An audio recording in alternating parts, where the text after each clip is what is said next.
keep the big shows, one set of girls and banner. Cause I done fed up, you done fed up, he done fed up, she done fed up, we done fed up, the people fed up. They hide the corruption inside the cup, look how we evil set up. The people fed up. Every picture you take and promise you make, everything you do is about clouds. Then you come into me for I shake your hand, there's nothing to smile about. Corruption inside every sector, but when it comes to them they send you. Try investigate efficiency, right? Go talk to Barrett and Sue. Cause I done fed up, you done fed up, he done fed up, she done fed up, we done fed up, the people fed up. You're hiding corruption inside the cup, look how evil set up. The people fed up. I done fed up on the dirty water, low pressure, want scream and tell somebody. Imagine 1500 US and they're telling me super salary. I done fed up on the unemployment racism and the lie they say one Guyana. Cause when you look with the oil money going, circulate with one set of banner. Cause I done fed up, you done fed up, he done fed up, she done fed up, we done fed up, the people fed up. You're hiding corruption inside the cup, look how we evil set up. The people fed up.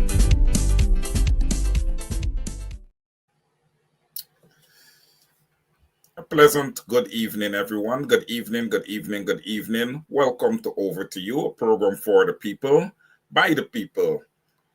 This is today's date, of course, July 5th, 2026. I welcome each and every one of you. Please, ladies and gentlemen, go ahead, like your program, share the link, share the link, share the link, share the link. All right. Kill the bill protest is upon us, right? Tomorrow, July 6th, Kill Bill Volume 1. All right, Kill Bill Volume 1. That's not all the news we have this evening.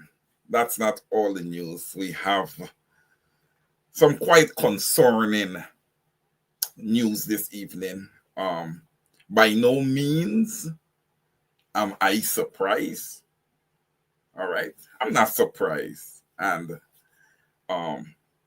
many of you who have been looking at the PPPC and their ministers get wealthy overnight, you guys should not be surprised because, look, a lot of things that I have seen could not have happened overnight. Ladies and gentlemen, just hold on for 1 minute. Hello. Yes, I'll send you the link on Facebook Messenger.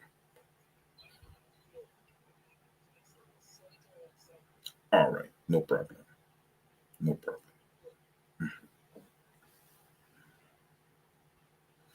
Yes, ladies and gentlemen, you guys just continue to share the link. Share.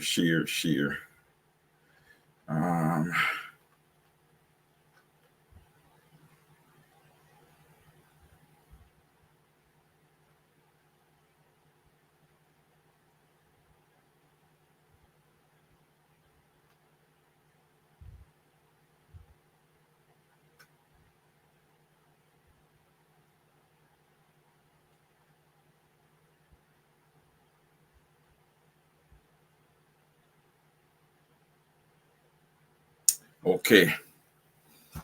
All right. Ladies and gentlemen, sorry for that. Sorry for that. Share. There's work to do this evening. Let's see. We're not gonna let's just skip over the roll call this evening. All right, let's just skip over the roll call because we need all the time this evening. We need all the time. So it's alleged that the sitting installed executive president of the Cooperative Republic of Guyana owns a 150-acre luxury farm ranch at Long Creek. Okay. With a value of just over $5 billion. All right. So, ladies and gentlemen, the sitting executive president. And if you guys recall, we've always talked on this program about sitting government officials participating equally in business ventures while sitting in office, right? When you sit in office and you're sitting at such a position as the executive president of a nation, your focus needs to be on the nation and its people. It should not be on your own business ventures, right? We should be making connections with international partners. You should be pushing to try to market your rice and your sugar that are currently doing poorly. As you market your oil, you just add your sugar on your rice, and you're doing complete marketing of all your resources in the country, making sure that the people's patrimony is being managed efficiently. This is what the executive president should be doing, as well as delegating orders down the chain.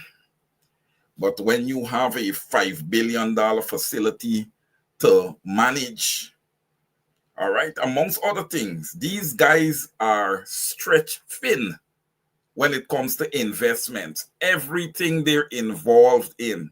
That's why I've always called for these individuals to be comprehensively audited, because what I'm seeing is not matching. What I'm seeing is not making too much sense from a financial perspective. At the rate the guys are getting rich compared to the salary that they are making, right? And the excuse is going to be loans, right? You're going to have to prove those loans. You're going to have to prove the purchase. You're going to have to do all these things with legitimate records. All right. Here we have a sitting executive president as of 2024 that makes US $165,000 to $168,000 per year. All right. We're going to look at inflation. We're going to look at the increases of 2025, 2026, and I'm going to just go ahead and say that he makes about 216,000 US per year. Now, how is all of this happening, making 216,000 US per year? Right? With a salary of approximately 3.5 million a month. I would want to put it in 2024, it was 2.9 million Ghana dollars per month.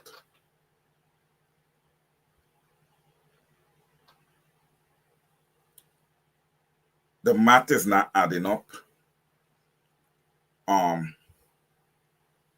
don't know what the excuse is going to be this time, but I think that the opposition needs to take a frontal position on this matter. Like I said to you guys earlier, I'm not surprised, because about 2 months ago, maybe, I was in a discussion with Mr. Mark Benchcop, who uttered the same thing, that the president is involved in farming. He owns a massive farm, massive farmlands. Right. I didn't say anything about it on the program. Right. I didn't feel like if it was the right time. I believe that it needed to, it need to be something that is pushed out there publicly, where it is authentic, But Mr. Benchop did call on the media to look into that issue. Also, Brother Kedaki Amsterdam would have done the same thing a few weeks ago, spoke on the same matter. Right? This is concerning. I would like to know how the normal Guyanese is feeling now. Because what it is showing, ladies and gentlemen, within the structure of the PPPC hierarchy, friends, family, and favorites, okay, along with investors coming in and invest into Guyana, everybody is taking their piece or their acreage. This is for you, this is for me, this is for you, this is for me, that's what's happening. All right. So these guys are setting themselves and their families up for life. Guyanese are going to always be submissive to the Jagdios and the Alis of Guyana, even when they are long dead and gone. And this is what I've been talking about when I speak to the normal adults in Guyanese homes.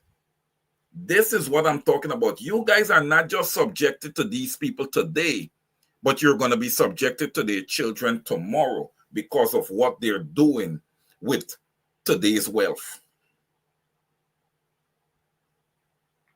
You are going to be kneeling to their children. Your children would never get a fair shot. He's at a meeting of the CARICOM heads. When he comes home, he's going to talk to the guy. These people, no, man. No, you should have been transparent in the first place. You should have been transparent. If there's nothing to hide, be transparent. You have nothing to hide.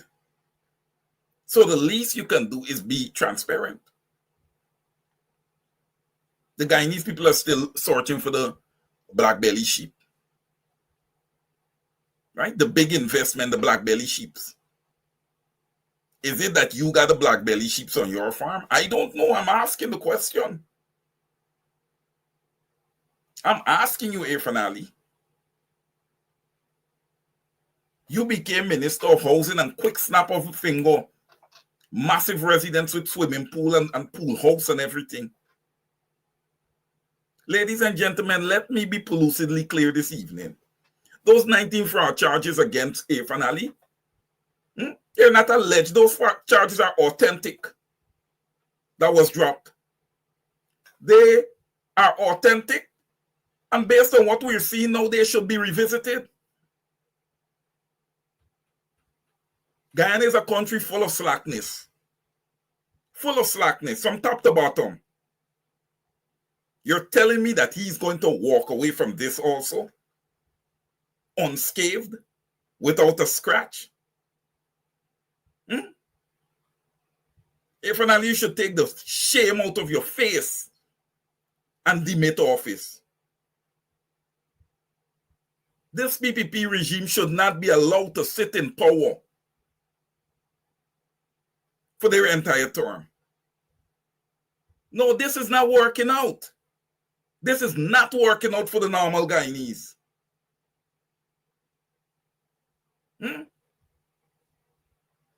Azzuddin Mohammed is sanctioned, so he could not come to the 250 Independence Ball for the United States of America. So what about Irfan Ali? Criminal, what? And Guyanese, I got my eyes peeled on you. I'm going to see if you're going to switch a crook for a crook. I'm watching you. I'm watching you guys.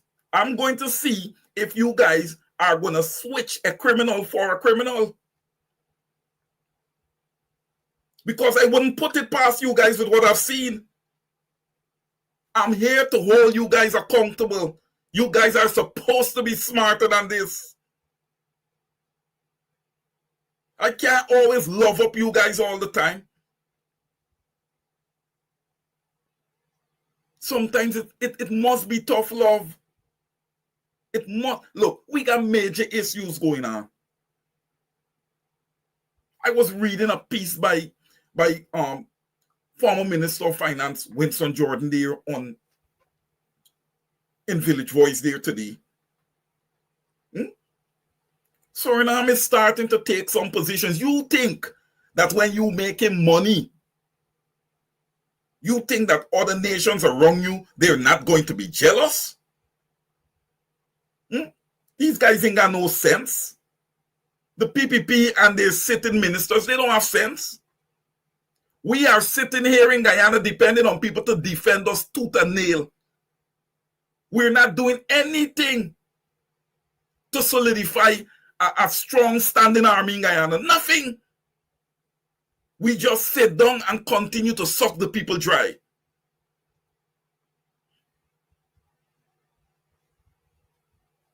And we're going to depend on external forces that are there currently in Guyana,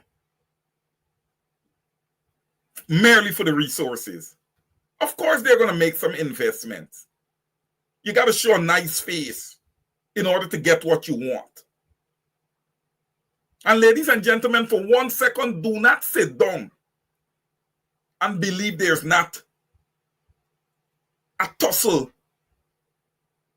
between the titans, the economic titans, the United States and the People's Republic of China over the resources of Guyana. Do not sit down and think that there's not a tussle. There is. But they are so smart. We are not even close. We do not have the correct players in place to, remotely give ourselves a chance. All you have in place is a set of hustling criminals. That's it.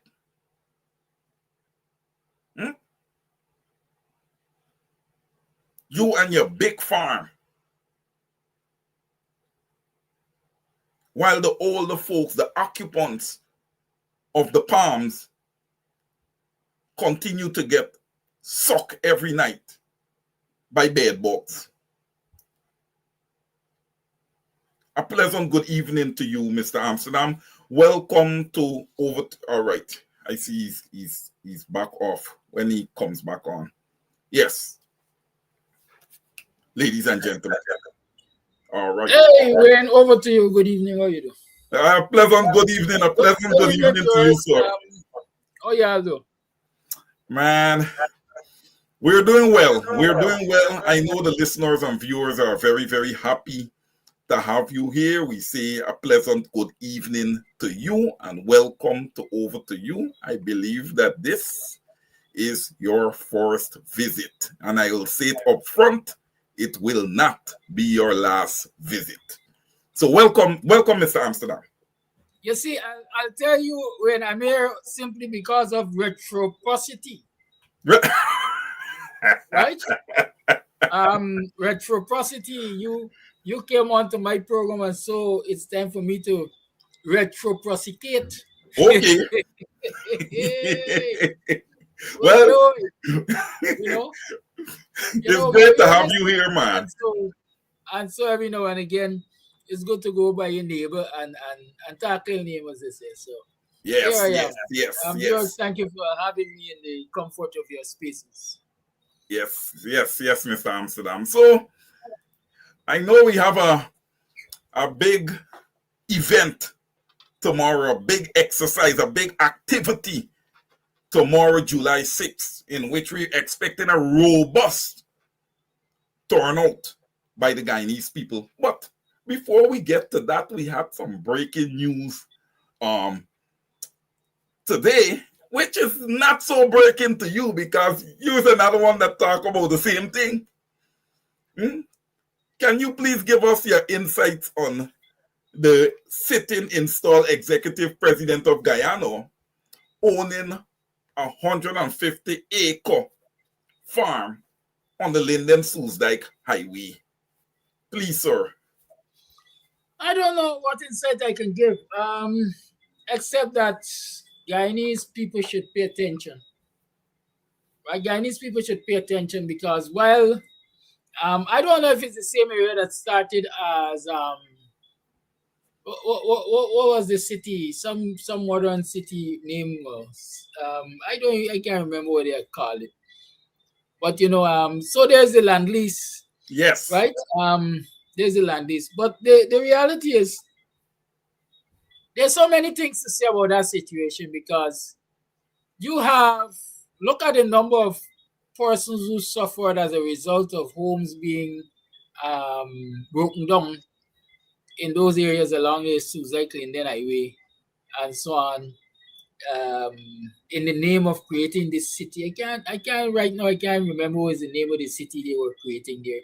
The city has changed form at least on 3 occasions in terms of what it was intended to be and what it will eventually be. But a number of people suffered the homes being demolished along that same Linden-Soesdijk Highway because, like it's customary when the PPP decides that we are going to do some developmental work here in these areas, they usually allocate the lands adjacent to those wherever the development is taking place to their friends, favorite, and family, and of course themselves. Right. Right, as we are seeing here, Ali has allocated himself. How many acres?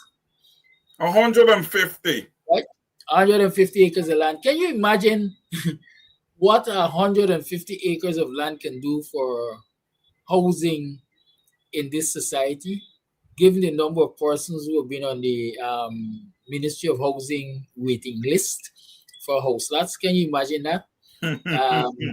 When you look at the kind of money that was spent to develop the infrastructure to support the establishment of this farm and so on, can you imagine the amount of money? Can you imagine the things that money could have done for the ordinary working class in this society? Right? Those are some of the things that come to my mind quickly. And I'm saying to people, like I've always said, you need to pay attention to what your government is doing for you or for themselves. Because when you look at what your government is doing for you or for themselves, in this instance, when you look at what Ali is doing for himself and what his government is doing for the people, you know for a fact that there's no real effort on the part of Ali and his administration to lift Guyanese out of poverty. Rather, the whole thrust is to enrich themselves, as we like to say, to become stinking rich of the resources of this nation. But there's nothing new coming from Ali. When Ali was Minister of Housing, I don't know, Guyanese got short memory. Apart from the fact that he used to do the accounting with pencil and paper and so on. And his name was always called in relation to corruption. And I see you throw it up right away before I talk. His pool house. This is not a pool house that Ali was born into. This wasn't a family heirloom. This wasn't legacy. This property belonged to Gaisuko. It belonged to the state at the time. Right? It belonged to the state. And Ali, like the rest of them, simply did their maneuvers and I would say misappropriate the property and then developed it to this modern state that it is in and claim that his legacy and so on and so forth. So the man, as far as I'm concerned, is a property thief from long and has been mismanaging and misappropriating the resources of this country from quite a while. But now he's president, he has more freedom because the stupid laws of this country say that you can't jail the president, right? You can't jail the president. So when these banners become president, they believe that they can do the world. They could do whatever they like because at the end of the day, there is no repercussion. Well, I want to say that y'all make me president at the next election and I can show you all if there could be repercussion. Because if I can't prove, which I know he can't really prove, the income to match the value of this farm that he has established, then by right it should become state property. There are examples around the world where former presidents have been sent to jail for graft or proper word, thieving the people's property. They have been sent to jail after they left office. There are many, many examples around the world. As a matter of fact, in some places, ministers of government and so on were placed before the firing squad. Right? And I'm saying that the time has come for Guyanese to really become riled up and demand a change in the constitution that protects these crooks and criminals. Because becoming a president in this country right now, it would seem as though it gives you carte blanche to do as you like with the nation's resource. Just the other day, I mean, and let me say this, just the other day I mentioned, I think it was my Friday program, or early in the week, Wednesday, Thursday, perhaps, when I was saying, when somebody named something Johnson came about and said that the PPP is providing opportunities and I'll be doing this complaint and so, and I was showing the fact that these opportunities that they claim they're providing, in most instances, they're setting up the ordinary man for failure, especially Afro-Guyanese, because the opportunities are no genuine opportunities. They have their own biases.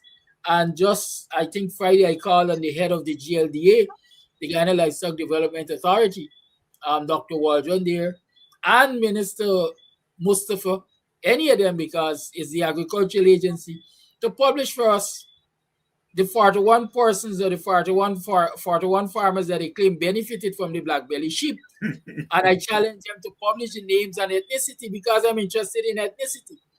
Because I will maintain that my information says that the sheep usually is smuggled out in the dark of night and sent to Borby side. Right?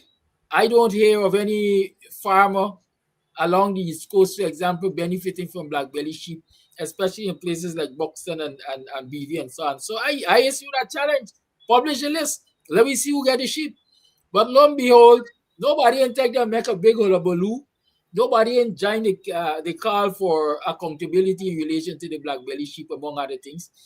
But lo and behold, Azudin Mohammed come out today or yesterday or whenever, and he published the information that his friend or former friend, partner in crime perhaps, got this mega farm, and he got how many black belly sheep on it and so on, and everybody jumping up and make nice.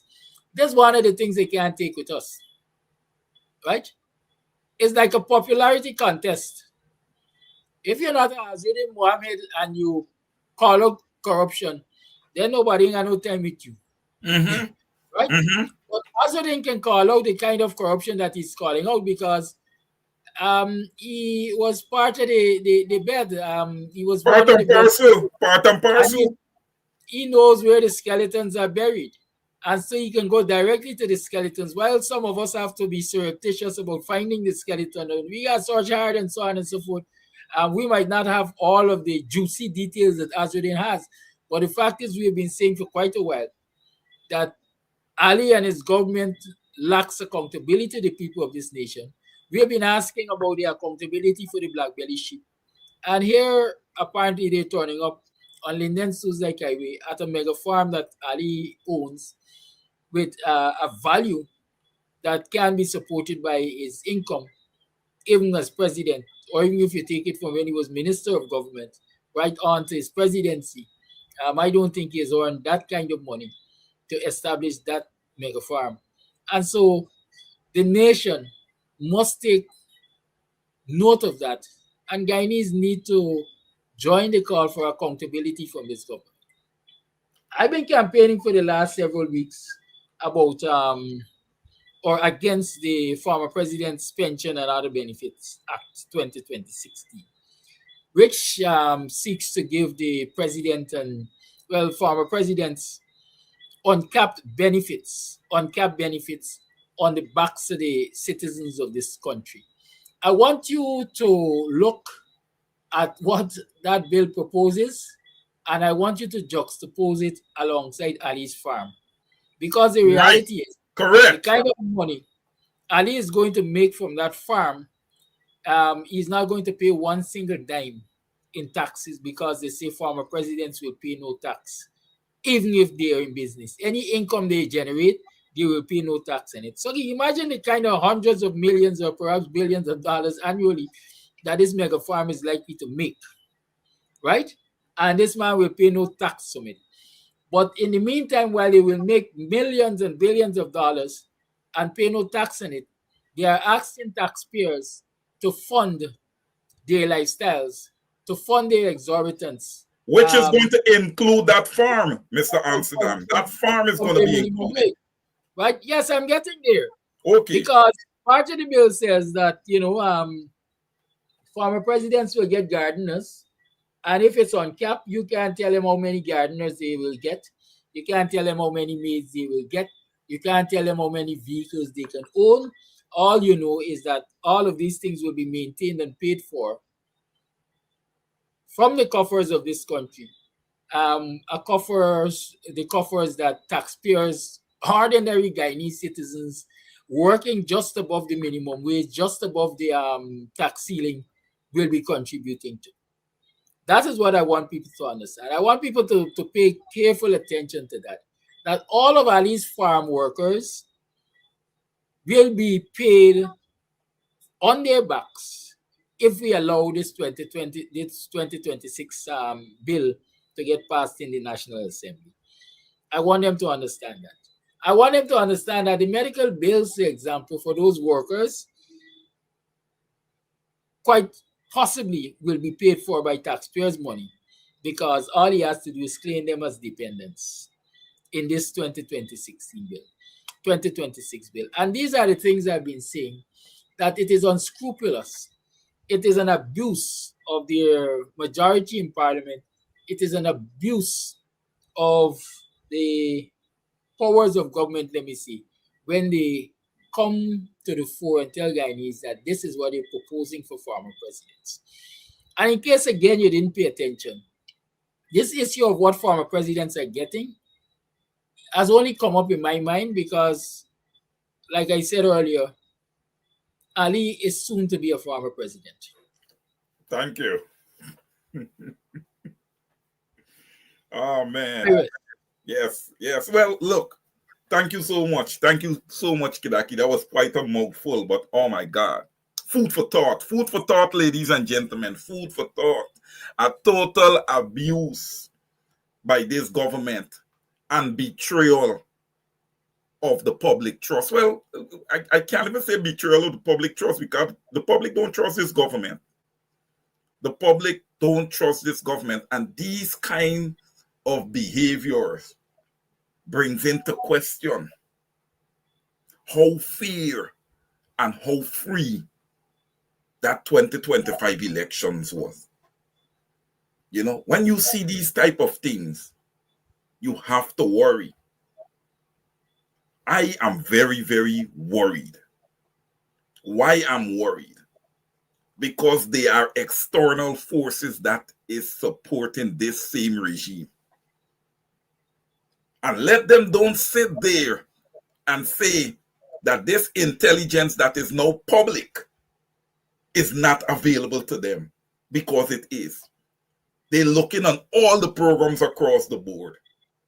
All right? So they have the intelligence of what is happening.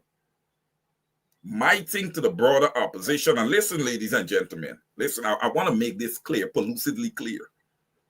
Right? While we are thankful for Azzuddin Mohammed pushing this information out, we already had our suspicions, but here he pushed this information out. It doesn't give him a feather in the cap. Let me make that clear. This that would have happened here does not demonstrate leadership. Please, Guyanese, be educated this evening. This is not a demonstration of leadership. This is a demonstration of being culpable. You are involved. You are involved. But no, you're no longer friends. You guys have a disagreement. All right, so please, we're playing tit for tat now. We are playing tit for tat. It's a fight now. I'm going to talk about you, and you could talk whatever you know about me. So, Irfaan Ali, what's your comeback? Because if you don't really have no comeback to what Azzuddin Mohammed is alleging, then you have a whole lot more skeletons in that closet that needs to come out. All right? And my advice personally, because for me, I know about high standards. I like high quality standards. If finally, I personally gonna say it right here. Yeah, y'all always got critics and all these people calling people low life. I believe that you're a low life and you should demit office. That's my belief. Okay? You guys have taken enough advantage on the Guyanese people. Hence, we're going to be having Kill the Bill, Volume 1 tomorrow. Also, Mr. Amsterdam, while I have you here, I have noticed there's a piece called The Coastlander, News Beyond the Coast. And I would have received a copy. And I'm seeing it online here and there. It's starting to spread around. It's starting to gain traction. All right? It appears to be a well put together online newspaper that is garnering and giving Guyanese information. I saw pieces by yourself. I saw pieces by Comrade Winston Jordan, former Minister of Finance, amongst other things. Can you elaborate a bit on this? Because this was the first volume that I would have seen, dated the 5th day of July 2026. Can you please elaborate, sir? Yes, it is the first volume, and I like to, as I would say, I like to work in silence. I like to do my stuff in silence. I usually tell people I'm not a lettered political activist because people like to talk about who lettered and so on. Excuse me. But for those who don't know and would like to know, I'm trained in communication. Some people call it mass communication. Some people call it public communication. But I'm trained in communication. That's what my university degree is, in communication. And so it has always been a love of mine to basically disseminate information. That is how I ended up with Boxonia Morning Time, because I believe that there was a paucity of information coming out of the 2020 elections to start with. I think that's when I started Boxonia Morning Time, because there were some analyses that I think that were lacking, and I started there. And I've always had in my head that part of the problems or part of the feelings of the coalition and the opposition and so on was the public relations department, in that a lot of things don't get known, either because the editors and owners for the regular dailies and the mainstream media and so on, either because they have their own agenda and so they don't fit the opposition, in this instance, agenda into their agenda, or because the representatives of the government or the opposition, in this instance, do not do enough to get the information out there. And so I always say to myself, this is one of the roles I would like to play, even as a one-man army, right?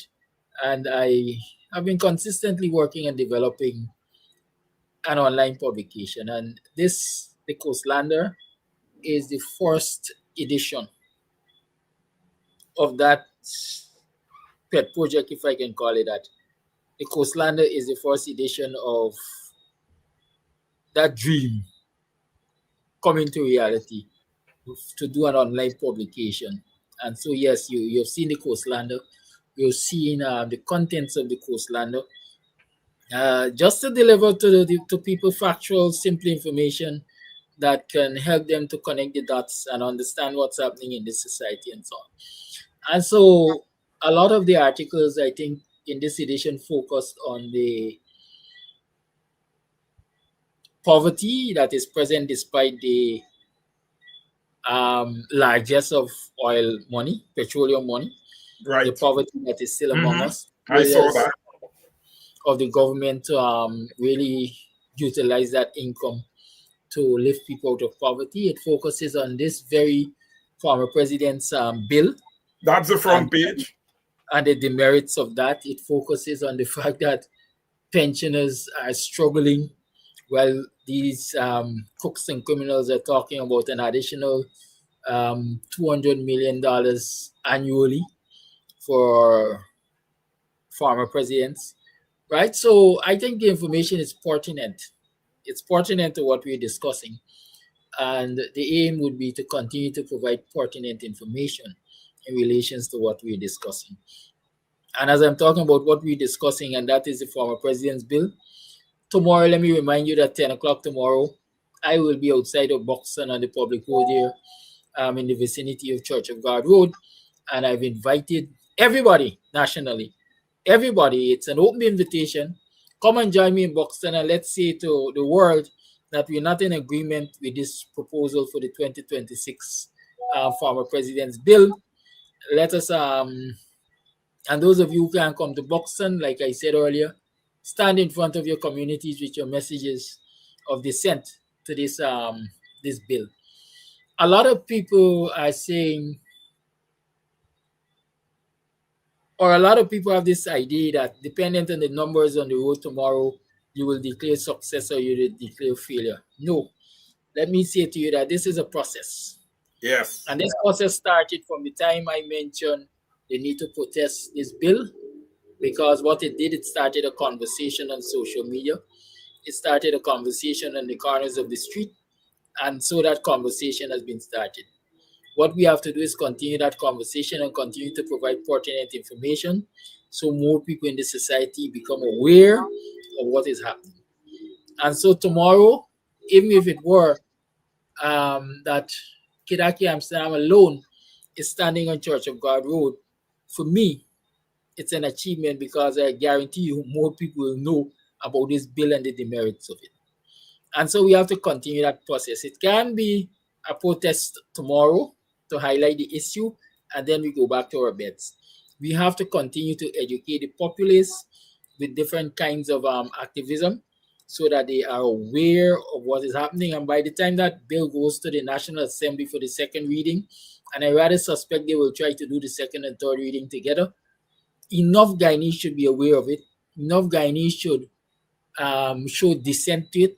Enough Guyanese should be willing to go and stand in front of the National Assembly and protest against the passing of any such bill. So that process continues tomorrow. The process of education, the process of awareness, that continues tomorrow. And if I can forecast, I'm hoping that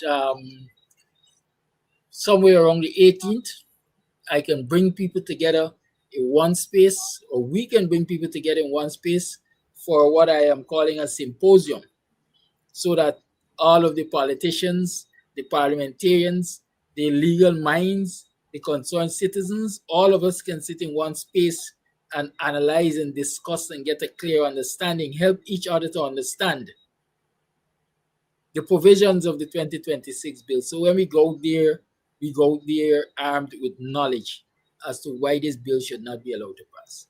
So you can start to prepare your minds towards that. And there are lots of other actions, as far as I'm concerned, that will be taken to continue to keep this on the front burner. Well said, Mr. Amsterdam. Ladies and gentlemen, you would have heard that. It's not talk all the time. It is now a call to action. And listen, this process here with the protests, it's like starting a business venture. All right, when you start a business venture, you don't look for profit or revenue right away, right? You need to have your business venture mature. And then on the back end, you're going to start seeing your revenues, right? So we look forward to tomorrow. Let me welcome in former Member of Parliament, Miss Annette Ferguson. A pleasant good evening to you, Annette, and welcome over to you. I haven't had you here for a little bit, but it's good to have you this evening. Yes, Wayne, a pleasant evening to you and to your wonderful viewers here on the social media platform. And I must take this opportunity to say thank you for the invite. And I know it is Sunday, and Sunday nights are usually spent with the family, but I don't mind foregoing such a time to spend some time with you and your viewers and listeners so as to bring information to them. So, again, thank you for the opportunity. Yes, we're going to take a pause before I pose my first question to you, and we're going to just listen to this we're going to just listen to this clip here by... Hi, I'm at the CARICOM Heads of Government meeting. You see all the excitement in Guyana. You have a president who practices what he preaches. When I come back home, we're going to go to the farm live, and you will see how to do agriculture, and you will see all that we do there. So don't worry, together we'll explore great techniques.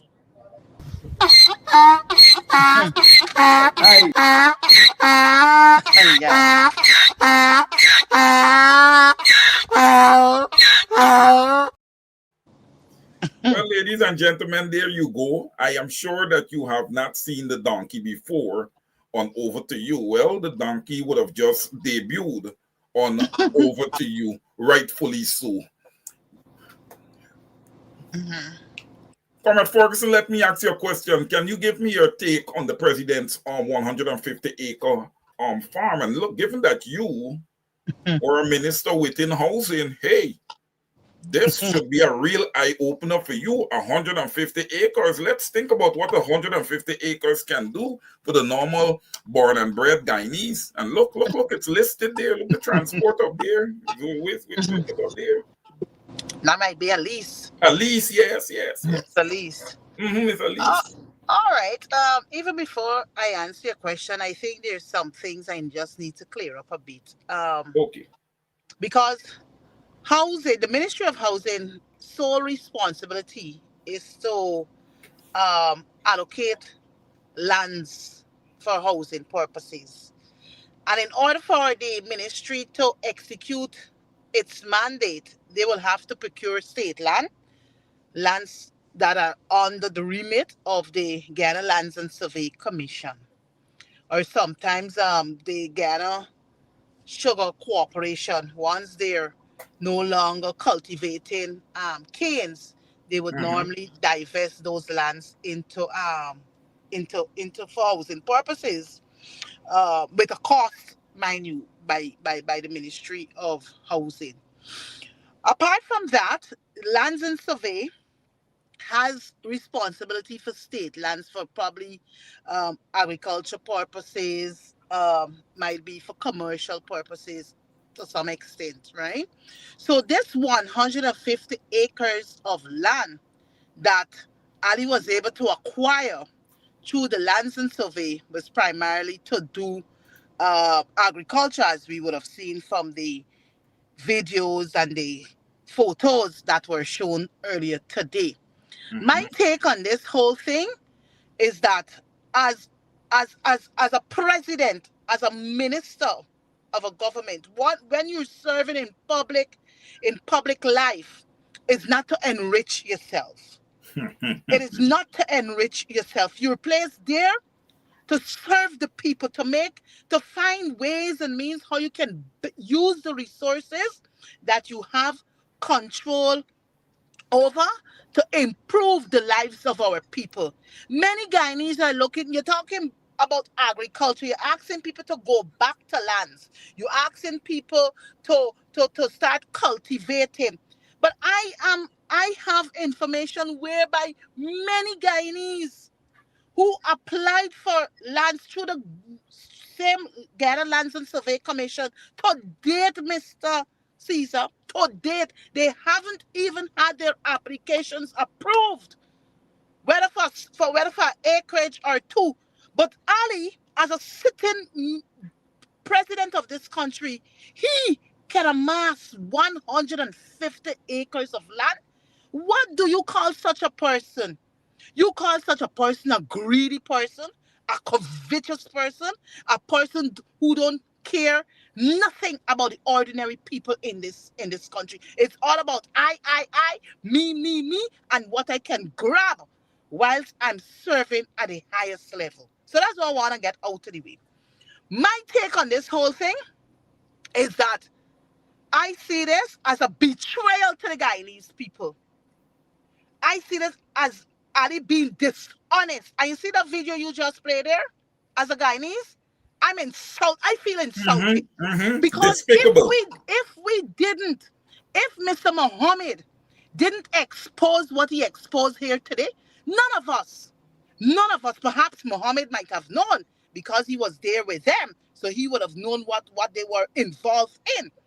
But if we didn't see this video today, none of us would have known that Ali has 150 acres of land that he would have developed on the highway. Now you there, where you there? Probably in one of the, I don't know if it's in St. Lucia he's in for the heads of government meeting. But you could do a video from that distance to say to Guyanese, oh, when you come back, you will go on the land and do a live and show people how angry. You're disrespectful.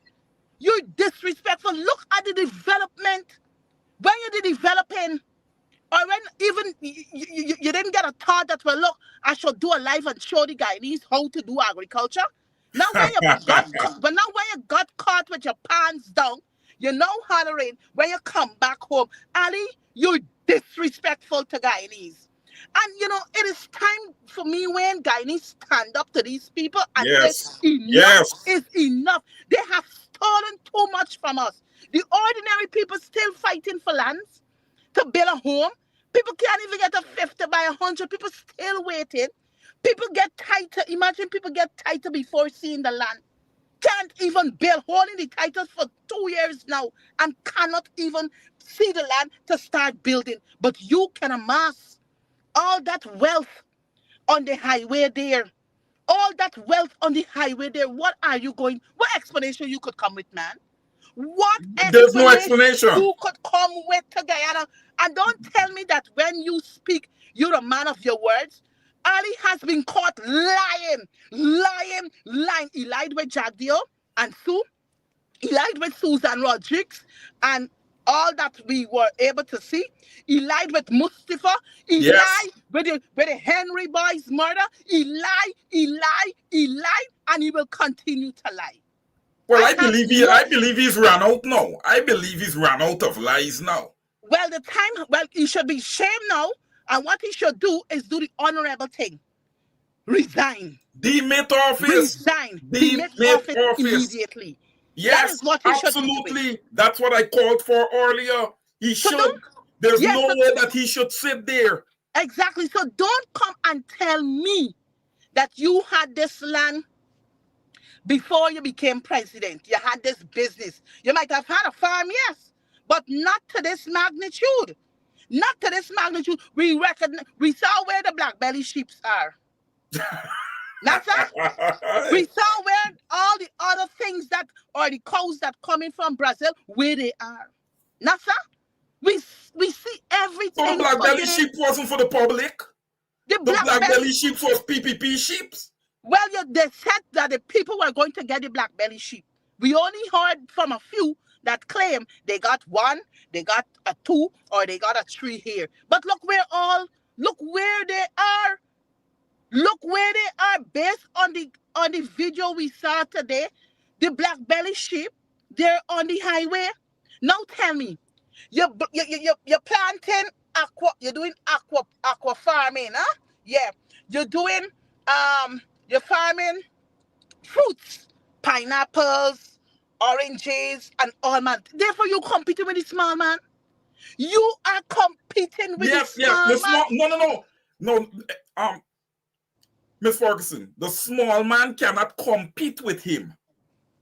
He is taking away business from the small man. I agree. Yeah, they can't compete with him. Yes. You're taking away from the small man. Yes. Rather than you helping them. So you see what? He perhaps knew that this video was going to leak out. Make the run on Friday, had government outreach in Region 2, and started giving out cash grants to farmers so that to deflate or to hide or to overshadow what was going to come today. And I'm saying it is time Guyanese really open their eyes and see what is happening. These people are taking our resources. Our resources, these resources, the lands there belongs to us. Everything, if they're taking the monies from the from the coffers or however they're getting it, the monies belongs to us. Right. Why are you doing these things to Guyanese? Why? And the poor people are still suffering every single day. They can't meet the demands when it comes for employment, when it comes for health, when it comes for schooling. Cost of living high, and look the billions pump into that land, and nobody can tell me there's an operation 10 years ago. Everything to me they look brand new, brand as new. All right. Well said, Miss Ferguson. Thank you very much. Thank you very, very much. Points taken. Look, we don't play around, and over to you. Brother Kedaki Amsterdam, Sister Annette Ferguson. I'm gonna put you guys on the spot here for just a quick second here. But can you guys tell me how many leaders would have reached out to you guys and say that they're supporting this activity, that is this exercise of tomorrow? Listen, I see Kedaki smiles right away. But before you guys go, I just want to say the expectation is that all on sundry. This is not time to play politics. No. We play around with the Guyanese people life too much. We can't continue to do it. No time to play diplomacy. Okay? No time for that. Over to you guys. Well, since I'm the lone female here, I could take the first job. Kedaki? Good evening, to you, my brother. For me, I will say as a simple no. No one contacted me. No one from the PNC, no one from WIN, no one from APNU. Well, I reached out to someone in the APNU and I asked what's the position about a certain member of parliament. What's the position? They don't have a position. They waited to go into the National Assembly to debate and and that is it. So I said, man, this is unfair to the people of Guyana. You know, many people don't tune in to the parliament, the workings of the parliament. We have to go out there and educate the people. The work has to be on the ground. Then I heard some time back, one of the other MPs, I think it's Mike Paul, saying that this bill will be sent to the Special Select Committee. Man, anyway, I haven't heard from FGM. So no leader from those parties that I've just referred to, no one has contacted me. Because I've been doing my thing. I've been doing my thing on the road. No one, not one political leader, right, has joined the protest line. Last week, Tuesday, Kedaki graced his presence. And I will be gracing my presence to join Kedaki tomorrow with my banner. Right. And Ms. Ferguson, if I not correct me if I'm wrong, but former member of parliament also, Miss Lorlee Nestor, I know she always lends her support to you. Oh, so yes. That might be the only person that would have supported you in this whole thing. Brother Kedaki, yes, go ahead, Sister Anna. She has been working behind the scene with me. I must let you know, because like me, you know, she's equally concerned as to what is really happening in this country. And before Kedaki make his point, I'm so happy. Before I came on, I was listening, and I'm happy that Kedaki was able to show what we saw today and to compare it with what this bill they want to pass in the National Assembly. Yes, all them workers, if it's 100 workers, because remember, this 2026 bill asking for unlimited staff. So if you got 500 workers working on the farm, they're going to say these 500 workers doing political work, and taxpayers will have to pay those 500 workers to look after the black sheep, the cows, the goats, the chicken, the ducks, and all other things that they have there on that farm. So I'm happy that Kedaki was able to, you know, make that point and so that people can understand what are the implications of this bill if it passes anytime soon. All right. Well said. Well said, Miss Ferguson. Brother Kidaki, I will allow you the latitude now of the floor to inform us if you would have heard from any leader at all, even a former parliamentarian, anyone with leadership status or close. You know, Wayne, it might be disappointing for you to hear me say this. Every person is a leader in their own right. And so, in my mind, I've heard from a lot of leaders because a lot of the ordinary man and woman contacted me and said, Mr. Amsterdam, I will be out there with you tomorrow. That's on your end, Miss Ferguson, because I can hear him and I believe that the viewers can. Okay, I don't know what's happening. Yes. So a lot of the ordinary man and woman of the society contacted me and said, Mr. Amsterdam, we're going to be out there with you, you know. And what I can say is that I have not received any commitment from the quote-unquote national leaders or those who project themselves as national leaders to say, well, they will be out there too. Maybe like Annette said, they're waiting to go in the National Assembly. Maybe they like to be bridled because when you go into the National Assembly, you can't say what you should say, how you should say, when you should say, for as long as you could say. So maybe they want Manzur to be able to control what they can say and how much time they have to say it. Because when you come on the streets and you interact with the people, that's your stage and you can talk to them as long as you want. You can repeat yourself as long as you want, so as often as you want, so that they get a clear understanding. But as far as I gather, sometimes I try not to say too much.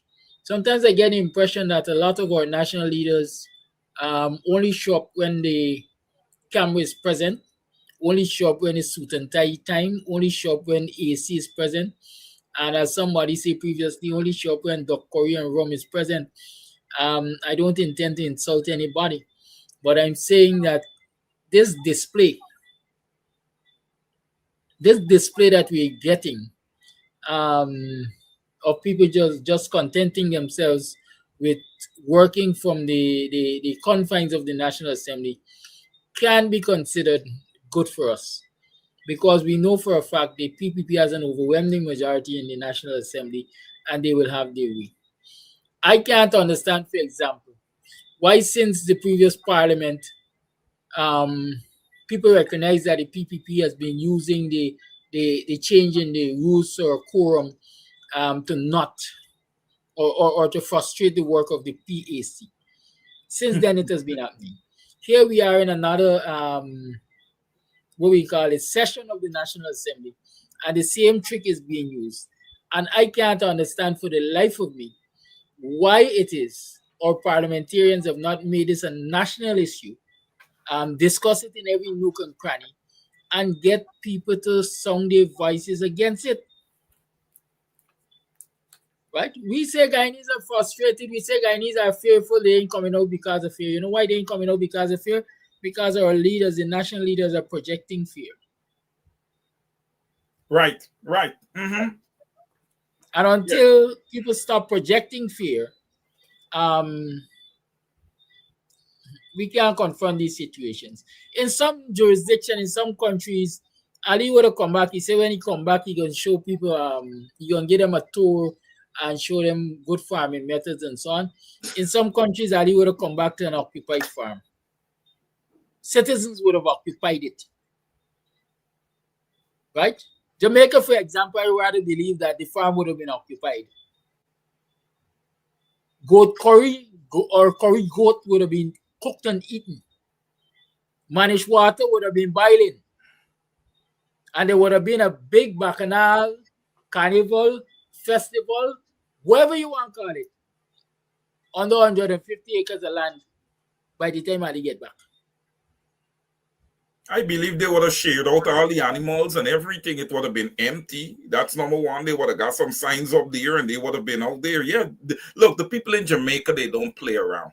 That's why, Kidaki, you know that those houses being built by Guyana in Jamaica has to be quality houses, not like the little dark shacks that they were building here for the small couples and single mothers and them to occupy. But ladies and gentlemen, let me say something this evening again. You guys know I don't regret anything I say. I don't take back anything I say. It is despicable. It is despicable that none of the leaders, none of the members of parliament, nobody would have reached out to you guys concerning tomorrow's exercise. And ladies and gentlemen, this is why I always say I do not like to recycle ministers. I don't like to recycle them. When you have your turn, when your turn is up, you need to, when you are there in government, you need to execute in order to hold your position. When you're out of government, you need to be working in order to be relevant. And I am very, very thankful to see Sister Annette Ferguson. She's out there. And look, she's out there on Tuesdays. A lot of people may not know, but she's out there on Tuesdays exposing the incompetence of this government. All right? Out there by herself, a female, dangerous terrain. We're talking about Guyana here, but she's out there. All right? I hope that overnight we see some support come in for this activity tomorrow. I am hoping so. But this is disgusting. You know, this is disgusting. Go ahead. I mean, I have to make a correction here because I'll be doing him an injustice. I can tell you this. I have great respect for Mr. Winston Jordan, former minister. Yes. The greatest of respect, no doubt about it. He was never involved in mainstream politics, but served between 2015 2020. Not a card-bearing member of the PNC or any political party that I'm aware of. But Mr. Jordan find it necessary every Thursday to educate, to highlight. And I mean, I'm one of his students.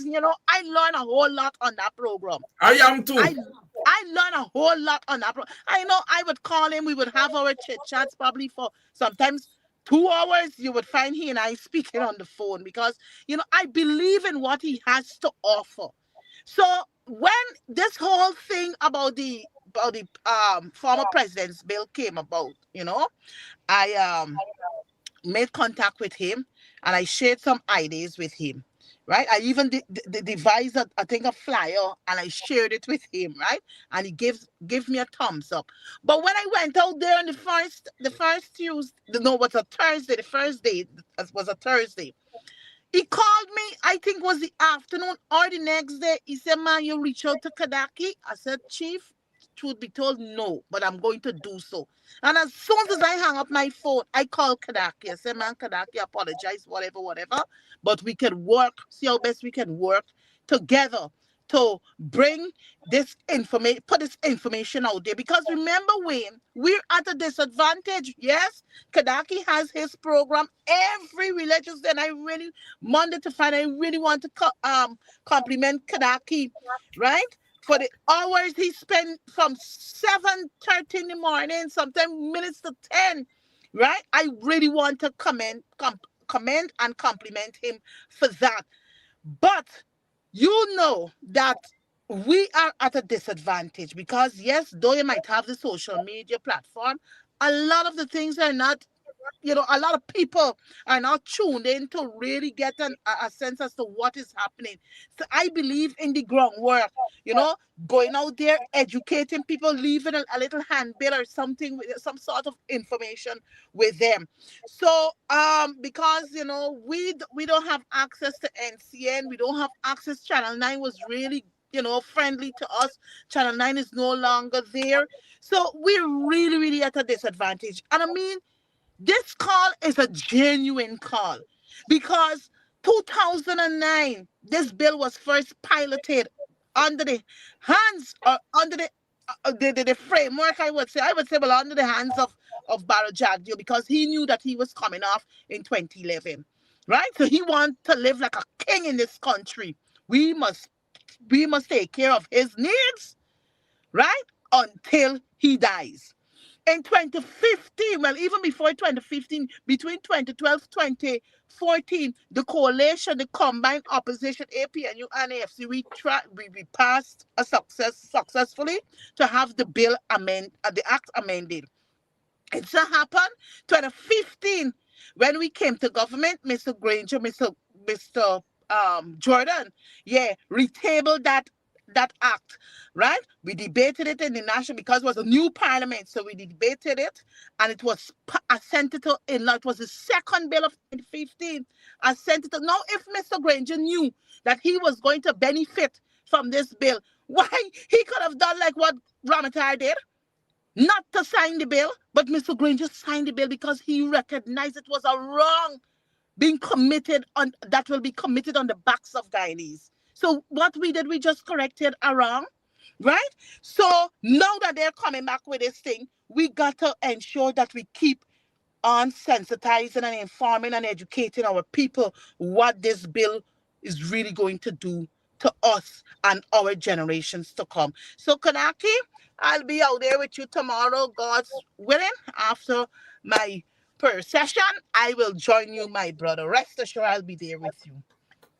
You know, when yours, the one of the troubling things in relation to this bill is, I don't know how many persons have stopped to consider that if every president or every individual that becomes president of this country, when it's approaching time for them to demit office, chooses to change a law that they're not happy with, or they know they would, or they consider they won't be happy with in their retirement years, the chaos that we're going to have, right?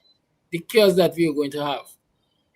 As I see it right now, and I'm taking it from the point of view of the argument of Adin Nandlall, Nandlall claims that the 2015 bill did not affect Ramatari, did not affect Sam Mainz, it did not affect Jack Bill.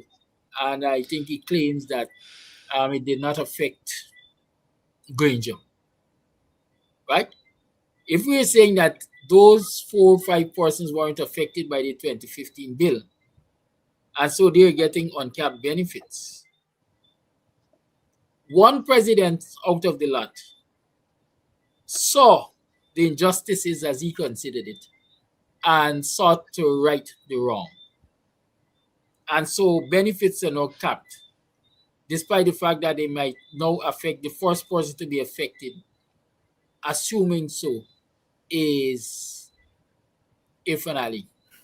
Who is Irfaan Ali to say that I disagree with this bill because the other 4 are getting uncapped benefits and I must get uncapped benefits too? Right? What gives him that right? It is the nation's resources. It is the nation's resources. And so the people of the nation should stand up and say to Ali, this thing belongs to us. You are only the custodian, and we are saying that you must not get any uncapped benefits. We agree with the Granger bill of 2015. The benefits must be capped. And this is where the legal minds must come in. And this is where the Basil Williams must come in. I don't know, I haven't heard from Basil a long time, but Basil was Attorney General when the 2015 bill was passed. And Basil, I think, owes it to this nation to explain the impact of the 2015 bill on the benefits and other facilities of former presidents. Basil must be able to tell us whether or not the 2015 bill repealed the 2009 bill and therefore placed a cap on the benefits of those presidents who were benefiting from the 2009 bill. Basil must be able to tell us that, whether or not that bill affected the pensions that Granger, pensions and other benefits that Granger received. We need clarity on this.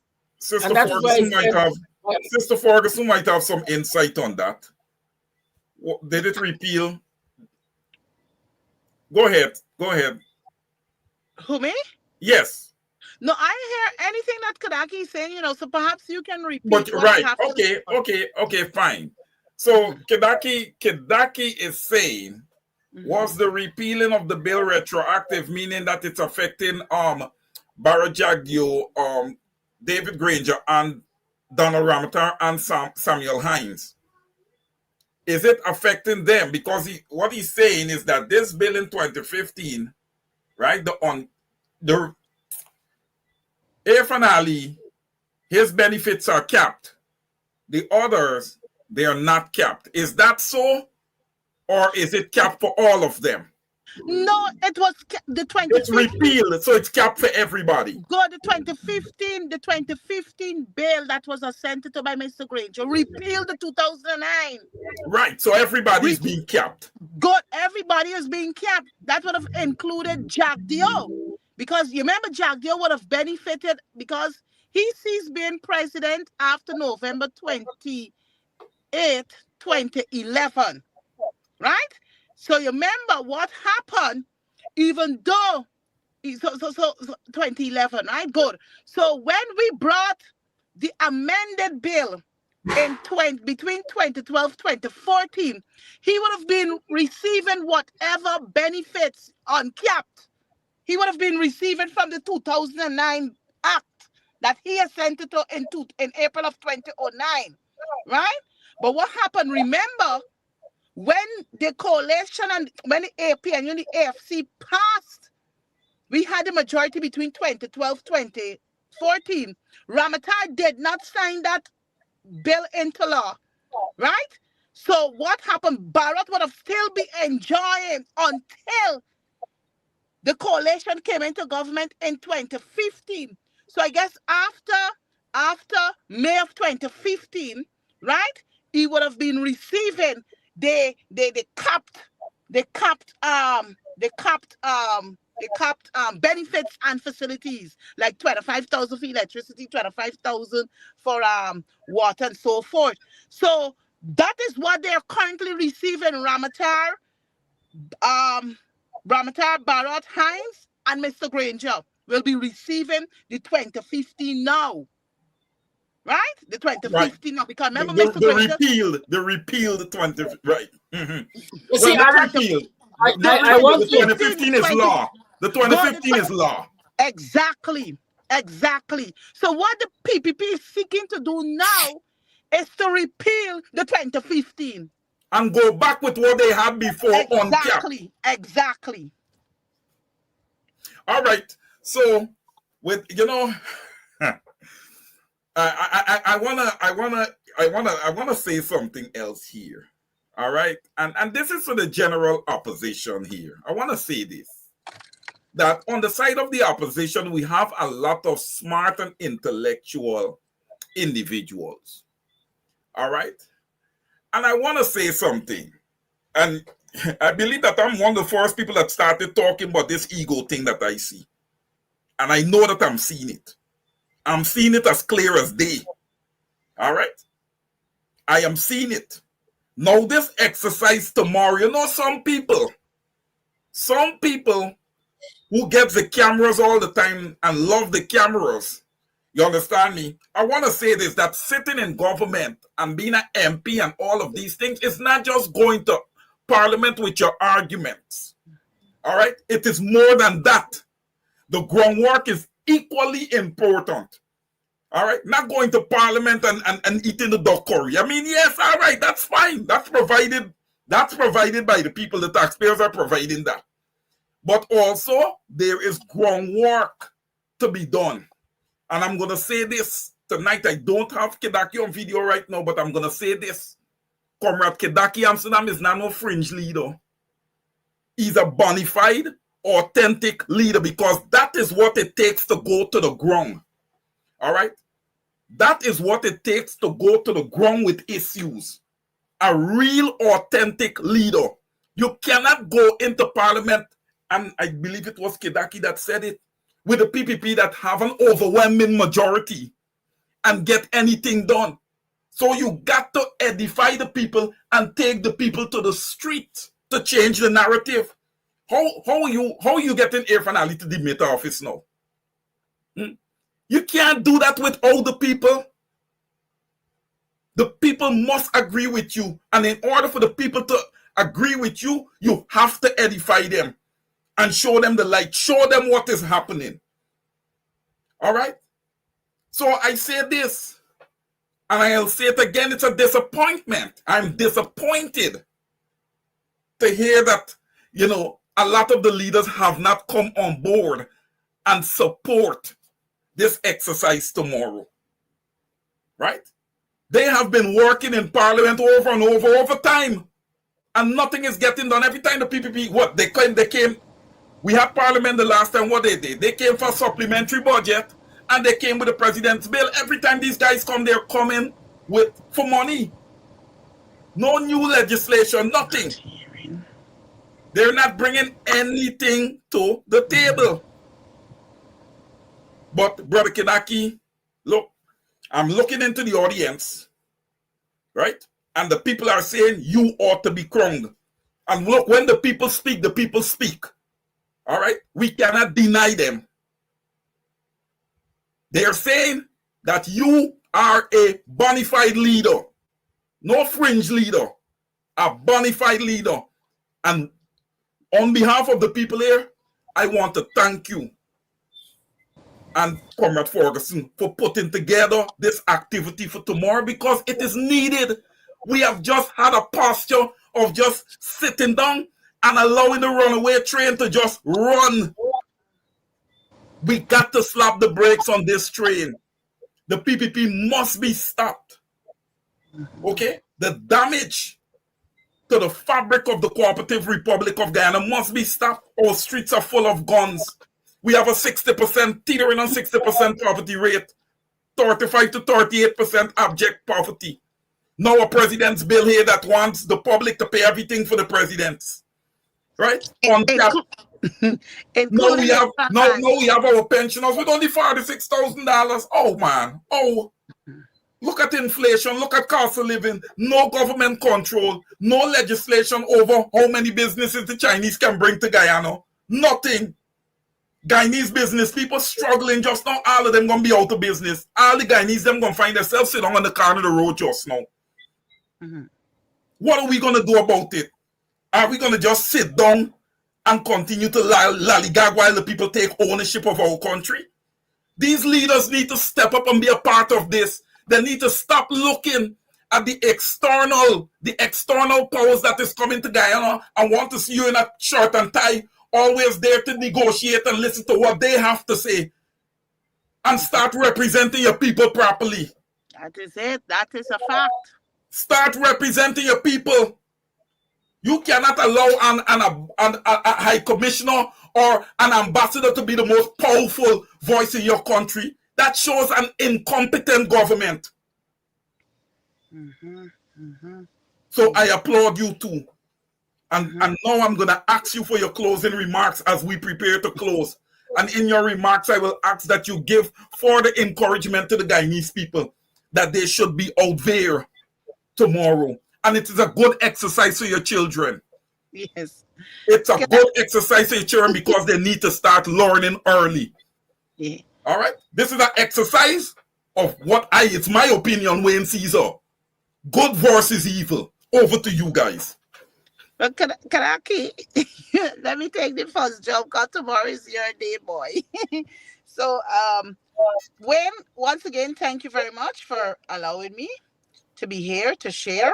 And I'm happy that I was joined by my colleague and friend, Brother Kadaki Amsterdam. Even before I give my closing remarks, you see this revelation that we get today? I'm hoping that Guyanese will open their eyes and demand an international investigation into what we saw today. Because I know we wouldn't get it, but at least we must be able to voice our disgust and displeasure at what is happening in this country. Corruption too much. They're stealing from us, and we have to ensure that our voices are heard. That being said, Wayne, I want to join with you and Kadaki in inviting individuals. Tomorrow is a holiday, CARICOM Day.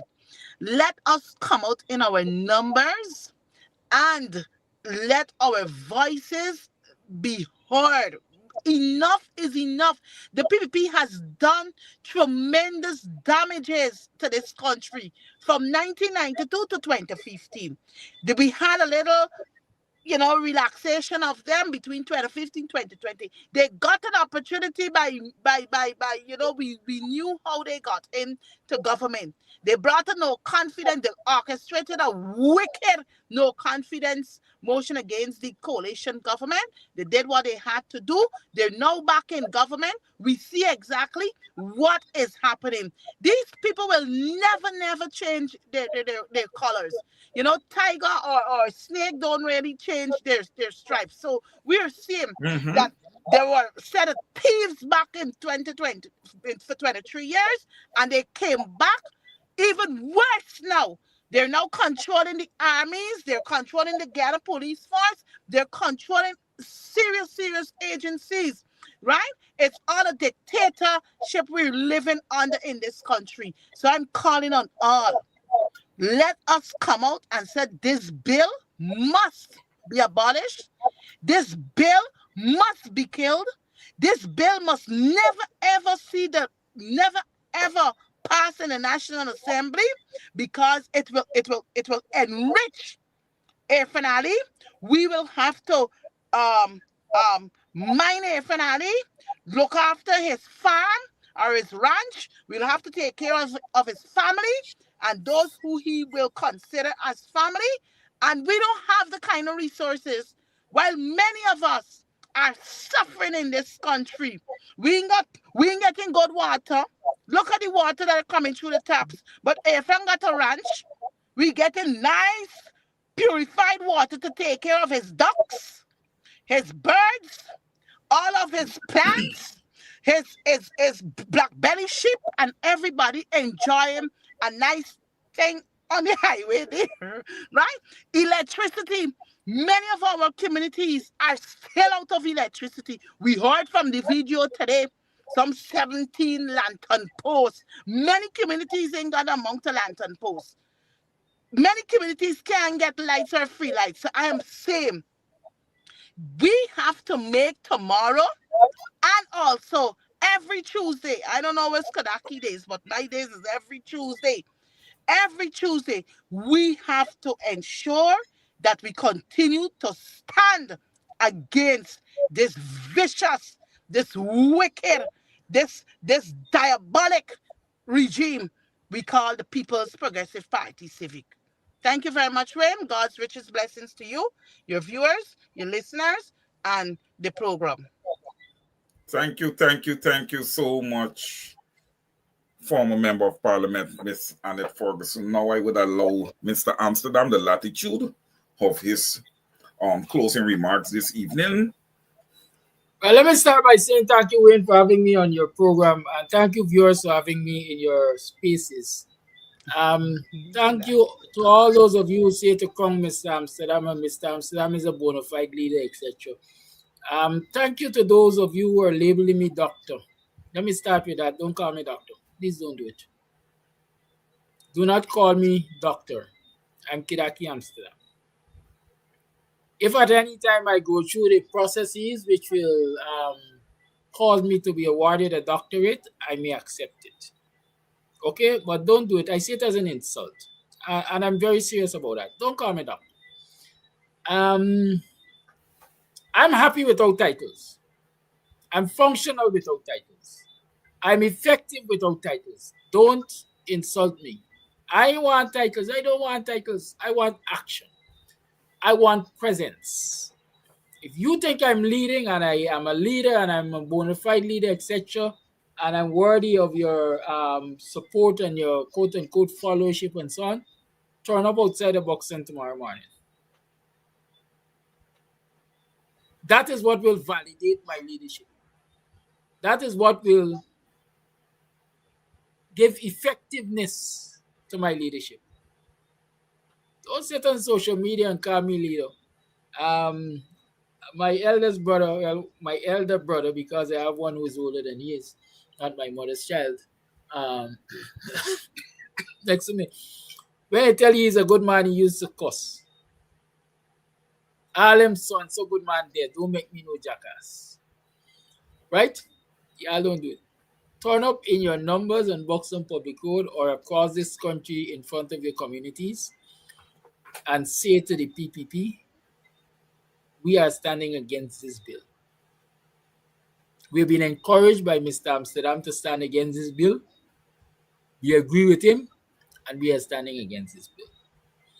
Let me make it clear. It's never my intent to bash, quote unquote, national leaders. Nobody needs to report to me, and nobody needs to get my permission to turn up tomorrow or anytime in the near future when there's a protest. This particular issue is a national issue, and everybody who has the nation's interest at heart must feel obligated to turn up and join their voices in the cries against it. So if you're from WIN, if you're from WPA, if you're from PPP, if you're from APNU, if you're from PNC, if you're from ALP, if you're from FGM, if you're from wherever you are, don't wait on Mr. Amsterdam to call you and say, please come join the protest. Don't wait for Mr. Amsterdam to write you a letter and say, please come join the protest. See it as your business to turn up and join the protest. You'll be welcomed. You're going to get access to the mic. You're going to get access to all the publicity. As a matter of fact, I guarantee you once a day you're going to get more publicity than me. Because I'm not the one to want to be in front of the mic. I get every day, 5 days a week to be in front of the mic. Good. So you turn up and make your presence felt and your voice is heard. Good. Those of you who say I'm a leader and I must get my common son, prove it. Turn up. Thank you, Wayne. And thank you, viewers, again. Thank you so much, Brother Kidaki and Sister Annette. You know, I look forward to seeing you guys tomorrow, right? As part of this exercise. Let me say, because you mentioned the Coastlander earlier, I encourage you to go on to CAM's TV page. There's a link there to the Coastlander. If you read it, you're going to get a lot of information and understanding about the bill and all of the madness that's going on in this country. And I encourage you also to share the link to others so that they too can read it. Yes, let us make the Coastlander. And it spoke earlier about not having access to NCN and Chronicle and Channel 9 and so on and so forth. We can create our own spaces for information. And the Coastlander is another tool in that direction. And so let us make it widely circulated. Thank you. And I agree with Brother Kidaki. We can create our own spaces for information. But at the same time, I am saying that NCN is a national entity and the opposition should have its fair share of time. I've noticed this since the last election cycle, that the PPP has totally took over NCN for themselves and pushing out their propaganda. Annette, it looks like you want to say something. Yeah, I mean, yes, while NCN is for us, the people, you got to also remember that it is the taxpayers who are funding NCN. Correct. It is taxpayers who are funding NCN, and by right, the opposition is a part of the whole tax system here in the country. And by right, we should have a voice or a space on NCN, because at the end of the day, in order for them to get monies when the budget is passed in the National Assembly, who supports? The opposition supports. So why can't we get a spot on NCN? Not only NCN, what about Chronicle? What about DPI? These are agencies that are benefiting, whether by way of subsidy or by way of appropriation. They're getting monies. So it is wrong that what this government continues to do. So yes, while Kidaki made the point, because I heard you repeated it, that we gotta create our own spaces. With all fairness to those who are creating their own spaces, It can only go up to a certain limit. When we know that NCN is widespread, right? NCN is widespread. Chronicle gets its papers out in all the regions, and still the people cannot get the side of the opposition. Is this democracy? This is not democracy. This is autocracy and dictatorship, right? And this is what we're having in this country. And it's like we talk. The People's Progressive Party, Civic, wouldn't budge. They only know one thing, One thing. You put mass people on the road, you will see how they're going to buckle.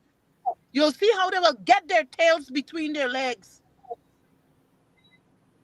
And I sequester to the people's demand. That is what we got to do. Yeah. We have to show leaders. It is time leaders step up. And because people are willing to go out there and protest, But nobody running out there wild without any leaders. Leadership is not given, Leaders got to lead from the front, not from behind. This exercise that I've taken, me doing it because I'm associated with the PNC. I am a Guyanese. And I have a constitutional right to stand up against wrongdoings and to speak out against wrongdoing. So if I alone gotta do it, so let it be. Don't forget, when Jesus came on the face of the earth, he alone walked this earth for a couple of days. And then as he continued walking on his way, what he did, he was able to bring along with him men till he ended up with 12 disciples. That's all? Yes. All yes. right. So if I gotta do it like that, I am prepared to do it like that. Thank you. Ladies and gentlemen, I cannot leave the program this evening without, giving out a Flash Garden message.